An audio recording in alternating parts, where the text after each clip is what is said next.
দিল্লীত এতিয়া এক ভয়ংকৰ অৱস্থায় বা ভয়ংকৰ পৰিৱেশে বিৰাজ কৰিছে যাক লৈ চাৰিওফালে কেৱল আতংক দেখিবলৈ পোৱা গৈছে যেহেতু এতিয়া ভয়ংকৰভাৱে প্ৰদূষিত হৈ পৰিছে দেশৰ ৰাজধানী দিল্লী য'ত এতিয়া ওচৰৰ পৰাও কোনো ধৰণৰ অট্টালিকা দেখা পোৱা নাযায় অৰ্থাৎ খালী চকুৰে যদি আপুনি 100 বা 200 মিটাৰ দূৰত্ব যদি আপুনি চাব বিচাৰে তাতো এটা অসহায় পৰিস্থিতিৰ সৃষ্টি হৈছে বৰ্তমান যেহেতু যথেষ্ট সংখ্যক এতিয়া প্ৰদূষিত হৈ পৰিছে দিল্লী বিভিন্ন অঞ্চল বৰ্তমান প্ৰদূষিত হৈ পৰিলক্ষিত হৈছে যাৰ ফলত বৰ্তমান এতিয়া দিল্লীৰ মুখ্যমন্ত্ৰী আতিশিয়ে ঘোষণা কৰিছে যে মজলীয়া আৰু প্ৰাথমিক যিসমূহ বিদ্যালয় আছে সেই বিদ্যালয় পাঠদানসমূহ বন্ধ কৰি দিয়া হ'ব অৰ্থাৎ অনলাইনৰ জৰিয়তে এতিয়া বৰ্তমান ছাত্ৰ-ছাত্ৰীসকলে অনলাইনৰ জৰিয়তে নিজৰ স্কুলৰ শিক্ষা গ্ৰহণ কৰিব পাৰিব যেহেতু কণ শিক্ষাৰ্থী যদি ঘৰৰ পৰা বাহিৰলৈ ওলাই তেতিয়াহ'লে ভয়ংকৰ এই বায়ুৰ প্ৰদূষণৰ ফলত তেওঁলোকে যথেষ্ট সংখ্যক ৰোগত আক্ৰান্ত হোৱাৰ সম্ভাৱনা আছে আৰু গতিকে কেৱল কণ এই শিশু বাবেই নহয় বয়সস্থ লোকসকলকো অত্যন্ত জৰুৰী নহ'লে ঘৰৰ পৰা বাহিৰলৈ নোলাবলৈ আহ্বান জনোৱা হৈছে আৰু ইতিমধ্যে বিগত সময়ছোৱাত আমি জনাই আহিছোঁ যে কেনেধৰণে পঞ্জাৱ আৰু উত্তৰ প্ৰদেশত নৰা জ্বলোৱাৰ ফলতে ভয়ংকৰ প্ৰদূষিত হৈ পৰিছে দিল্লী যাৰ ফলত পঞ্জাৱৰ মুখ্যমন্ত্ৰীগৰাকীলেও চিঠি পত্ৰ লিখিছিল বিজেপিয়ে অৰ্থাৎ দিল্লীত বিজেপিয়ে প্ৰতিবাদী কাৰ্যসূচী ৰূপায়ণ কৰিছিল যে আপ চৰকাৰ কিয় কোনো ধৰণৰ ব্যৱস্থা গ্ৰহণ কৰিব পৰা নাই এতিয়ালৈকে যেটো পঞ্জাৱতো আপৰ চৰকাৰ গতিকে ভগৱান মানলৈ তেওঁলোকে এখন চিঠি লিখিছিল আৰু লিখা হৈছিল যে এই সমগ্ৰ যি বৰ্তমান এক ভয়ংকৰ পৰিস্থিতি বৰ্তমান সৃষ্টি হৈছে আৰু প্ৰায় প্ৰতিটো বছৰতে নৱেম্বৰ আৰু ডিচেম্বৰ মাহত এনে ধৰণৰ অত্যাধিক প্ৰদূষিত হৈ পৰে নতুন দিল্লী আৰু এইবাৰো পূৰ্বৰ বৰ্ষতকৈ এবাৰ আটাইতকৈ বেছি প্ৰদূষিত হোৱা বুলি কোৱা হৈছে আৰু বিশ্বৰ এতিয়া সবাতোকৈ এতিয়া প্ৰদূষিত চহৰলৈ পৰিণত হৈছে দিল্লী যাৰ ফলত এতিয়া ৰাজধানীৰ নাগৰিকসকল অসহায় হৈ পৰিছে বিভিন্ন কাম-কাজৰ বাবে তেওঁলোক ওলাবলৈ যথেষ্ট ভয় খাবলগীয়া হৈছে আৰু কেৱল দিল্লীবাসীয়ে নহয় বিভিন্ন ক্ৰমত দেশৰ বিভিন্ন প্ৰান্তৰ পৰা ৰাজধানী দিল্লীলৈ বহু লোক আহে সেয়া কৰ্মৰ সন্ধানতে হওক বা ছাত্ৰ-ছাত্ৰীৰ শিক্ষাৰ ক্ষেত্ৰতে হওক বা অন্যান্য ক্ষেত্ৰতে হওক আৰু পৰ্যটনৰ স্থলী বুলিও কোৱা যায় যেহেতু দিল্লীৰ পৰা বিভিন্ন প্ৰান্তলৈ তেওঁলোকৰ যিসমূহ যাতায়াত থাকে বা বিমানতে হওক বা ৰেলতে হওক গতিকে বিভিন্ন যি যোগাযোগৰ মাধ্যম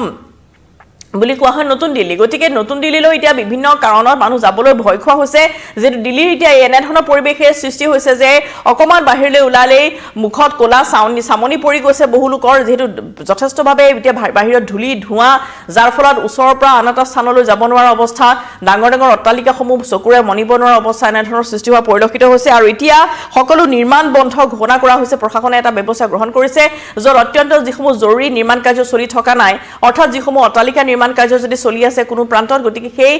নিৰ্মাণ কাৰ্যসমূহ বৰ্তমান সাময়িকভাৱে স্থগিত ৰাখিবলৈ নিৰ্দেশ দিয়া হৈছে সমান্তৰালভাৱে বহু বিমানৰ অৱতৰণ বাতিল কৰিবলগীয়া হৈছে যেহেতু ইমান ধোঁৱা দিল্লীত যে বিমান অৱতৰণত যথেষ্ট পলম ঘটিছে বা যথেষ্ট অসুবিধাৰ সন্মুখীন হ'বলগীয়া হৈছে পাইলটসকল সমান্তৰালভাৱে বহু বিমানৰ চলাচলতো এতিয়া বিলম্ব হোৱা পৰিলক্ষিত হৈছে যদি কোনো স্থানলৈ যাবলৈ আছে তেতিয়াহ'লে সময়ৰ সেইখিনি বা সেই বায়ু মাত্ৰালৈ চাইহে বিমান উৰণৰ ক্ষেত্ৰত তেওঁলোকক পৰামৰ্শ দিয়া হৈছে বা উৰণৰ বাবে অনুমতি প্ৰদান কৰা হৈছে এতিয়া দেখিবলৈ পোৱা গৈছে বায়ু সূচাংক মাপক AQI পৰ্যায় 1000 পইণ্টৰ ঘৰ স্পৰ্শ কৰিছে আৰু জনস্বাৰ্থৰ প্ৰতি লক্ষ্য ৰাখি জৰুৰীভাৱে বলবৎ কৰা হৈছে গ্ৰেড 3 ব্যৱস্থা আৰু এই গ্ৰেড 3 ব্যৱস্থা হৈছে যে এই ব্যৱস্থাৰ জৰিয়তে মাধ্যমিক আৰু প্ৰাথমিক বিদ্যালয়সমূহৰ শ্ৰেণী অনলাইন যোগে ব্যৱস্থা গ্ৰহণৰ সিদ্ধান্ত গ্ৰহণ কৰি হৈছে লগতে দিল্লী আৰু ৰাজধানী ক্ষেত্ৰ এলেকাত যিসমূহ অনাজৰুৰী নিৰ্মাণ কাৰ্য চলি আছে লগতে বন্ধ থাকিব ভঙা পতাৰ কাম যিসমূহ অনাজৰুৰী অৰ্থাৎ খুব অত্যন্ত জৰুৰী নহয় যেনে ধৰণৰ কিবা ব্যৱসায়িক যদি এলেকাত নিৰ্মাণ কাৰ্য চলি আছে সেইসমূহ বৰ্তমান সাময়িকভাৱে বন্ধ কৰি দিয়া হৈছে আৰু লগতে দিল্লীত চলাচল বন্ধ কৰি দিয়া হৈছে ডিজেল চালিত মধ্যম আকাৰৰ BS3 মানৰ ট্ৰাক আৰু অন্যান্য চাৰিচকীয়া বাহন যেটো ডিজেল চালিত এই বাহনসমূহৰ জৰিয়তেও যি বায়ু প্ৰদূষিত হয় যাৰ ফলত এতিয়া ইতিমধ্যে যেটো ভয়ংকৰ এটা পৰিৱেশ দিল্লীত বিৰাজ কৰিছে গতিকে এইসমূহ বাহনৰ চলাচল বৰ্তমান কিছু দিনৰ বাবে বন্ধ কৰি দিয়া হৈছে লগতে BS3 পেট্ৰল গাড়ীৰ চলাচল ব্যৱস্থা এই বন্ধ কৰি দিয়া হৈছে এই ব্যৱস্থা বলবৎ হৈছে উত্তৰ দিল্লীৰ উপৰিও গুৰুগ্ৰাম ফৰিদাবাদ গাজিয়াবাদ আৰু গৌতম বুদ্ধ নগৰত অৰ্থাৎ এইখিনি স্থানত বিশেষকৈ যথেষ্ট পৰিমাণে এতিয়া বায়ু প্ৰদূষিত হৈ পৰিছে যাৰ ফলত এইসমূহ অঞ্চলত এনে ধৰণৰ ডিজেল চালিত আৰু পেট্ৰল চালিত এইসমূহ বাহনৰ চলাচল বৰ্তমান বন্ধ কৰি দিয়া হৈছে আৰু সৰ্বভাৰতীয় পাৰ্মিট থকা বাছৰ বাহিৰে অন্য বাছক দিল্লীত প্ৰৱেশৰ বাবে অনুমতি দিয়া নহব অৰ্থাৎ যিকোনো বাছ ইয়াত এতিয়া দিল্লীৰ ভিতৰত প্ৰৱেশ কৰিব নোৱাৰিব যেটো বাছ বা যিসমূহ এতিয়া গাড়ী মটৰ আছে সৰু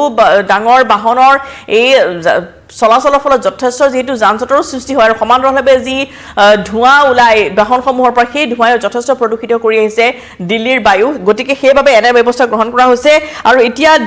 দিনটোত ঘন কুঁৱলীৰ আস্বাদনৰ বাবে দিল্লীত অৱতৰণ কৰিবলগীয়া 10খন বিমান অন্য বিমান বন্দৰলৈ প্ৰেৰণ কৰা হৈছে কমেও আন 200 বিমানৰ অৱতৰণতো বহু বিলম্ব হোৱা পৰিলক্ষিত হৈছে ঘন কুঁৱলী এফালে আৰু এয়া ভীষণ ধোঁৱা যাৰ ফলত ইতিমধ্যে আমি জনাইছো যে পূৰ্বতেও কোৱা হৈছিল যে উত্তৰ প্ৰদেশত বাৰে বাৰে ইতিমধ্যে আহ্বান জনোৱা হৈছিল উত্তৰ প্ৰদেশ হলেও আৰু পঞ্জাবলৈও মুখ্যমন্ত্ৰীগৰাকীলৈ পত্ৰ প্ৰেৰণ কৰা হৈছিল যাতে কৃষকৰ যেটো খেতিৰ পিছতে তেওঁলোকে কৃষকসকলে যিসমূহ নৰা জ্বলাই সেই নৰা জ্বলোৱাৰ ফলতেই বায়ুসমূহ যেহেতু নতুন দিল্লীলৈ এনেদৰে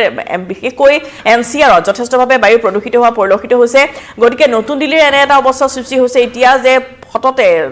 ৰাইজ ঘৰৰ পৰা ওলাবলৈ ভয় খোৱা এটা অৱস্থাৰ সৃষ্টি হৈছে যেটো নিজৰ বাহনখনলৈ ওলাব নোৱাৰে যেটো চকুৰে মনিব নোৱাৰা কুঁৱলী সমান্তৰালভাৱে ধোঁৱা গুটি সকলো মিহলি হৈ পৰিছে আৰু বৰ্তমান যিসমূহ মধ্যমীয়া আৰু প্ৰাথমিক যিসমূহ বিদ্যালয় আছে সেই বিদ্যালয়সমূহৰ ছাত্ৰ-ছাত্ৰীসকলক ঘৰতে থাকি অনলাইন পাঠ্যক্ৰমৰ জৰিয়তে তেওঁলোকক শিক্ষা গ্ৰহণ দিবলৈ ইতিমধ্যে দিল্লীৰ মুখ্যমন্ত্ৰী আতিশীয়ে আহ্বান জনাইছে বা তেনে ধৰণৰ কেতবোৰ নিৰ্দেশনা দিয়া হৈছে আৰু সমান্তৰালভাৱে খুব জৰুৰী নহলে বৃদ্ধসকলক ঘৰৰ পৰা নোলাবলৈ আহ্বান জনোৱা হৈছে সমান্তৰালভাৱে সকলোৰ বাবে একেই নিৰ্দেশনা দিয়া হৈছে যাতে বিশেষ কাম নাথাকিলে যাতে ঘৰৰ পৰা কোনো লোক নোলায় যেটো এটো সময় যথেষ্ট এটা ভয়ংকৰ এটা জটিল সময় দিল্লীবাসীৰ বাবে আৰু সেইবাবে এতিয়া দেশৰ ৰাজধানী নাগৰিকসকল সহায় হৈ পৰিছে যেটো বিভিন্ন কাম-কাজৰ বাবে তেওঁলোক বাহিৰলৈ ওলাবলগীয়া হয় আৰু ওলালে যথেষ্ট সংখ্যক এনে ধৰণৰ বায়ু প্ৰদূষণৰ ফলত বহু স্কুলীয়া ছাত্ৰ-ছাত্ৰী আৰু বহু লোক এতিয়া বিভিন্ন ৰোগত আক্ৰান্ত হোৱাও দেখিবলৈ পোৱা গৈছে ছালৰ বেমাৰৰ পৰা আদি কৰি বিভিন্ন বেমাৰত এতিয়া বিভিন্ন ৰোগত এতিয়া আক্ৰান্ত হৈছে দিল্লীবাসী ৰাইজ গতিকে এই সমস্যাৰ পৰা তেওঁলোকে সমাধান কেনেকৈ পাব তাক লৈ চিন্তিত হৈ পৰা পৰিলক্ষিত হৈছে আৰু সেইবাবে কণ শিশুৰ বাবে এনে ধৰণৰ কেতবোৰ ব্যৱস্থা গ্ৰহণ কৰা হৈছে এয়া এতিয়া ক্ষেত্ৰ এলেকাসমূহত এতিয়া নিৰ্মাণ কাৰ্য বন্ধ কৰি দিয়া হৈছে আৰু গ্ৰেড 3 ব্যৱস্থা বলবৎ কৰা হৈছে নতুন দিল্লীত আৰু এই ব্যৱস্থাৰ জৰিয়তে এতিয়া কিছু সংখ্যক পেট্ৰল আৰু ডিজেল চালিত বাহনৰ চলাচল নিষিদ্ধ কৰি দিয়া হৈছে আৰু সমান্তৰালভাৱে এলপি স্কুল আৰু মধ্যমীয়া স্কুল আৰু বিদ্যালয় বৰ্তমান অনলাইনৰ জৰিয়তে পাঠ্যগ্ৰহণ কৰিবলৈ বা পাঠদান ল'বলৈ তেওঁলোকক আহ্বান জনোৱা হৈছে আৰু স্কুলসমূহলৈ এই ক্ষেত্ৰত কঠোৰ নিৰ্দেশনা জাৰি কৰিছে দিল্লীৰ মুখ্যমন্ত্ৰীৰ তৰফৰ পৰা